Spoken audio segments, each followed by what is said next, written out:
3 innovations technologiques qui ont révolutionné la F1, c'est parti! Et on commence par quelque chose qui peut nous paraître évident aujourd'hui, mais qui l'était clairement pas avant. Je vous parle des ailerons, que ce soit ceux à l'avant ou à l'arrière.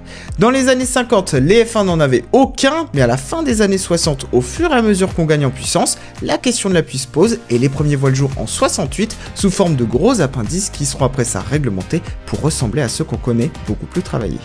On continue avec l'effet de sol qui aujourd'hui nous parle, mais autant vous dire que c'était une vraie révolution dans les années 70. En 77, le génialissime Colin Chapman construit sa première F1 dotée de cette technologie aéro.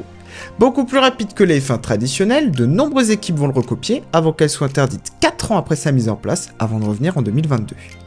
Et puis beaucoup plus récent, on se rappelle du halo mis en place en 2018, qui avait beaucoup de détracteurs, et qui pourtant a sauvé pas mal de vies après ça, parlez-en d'ailleurs à Romain Grosjean.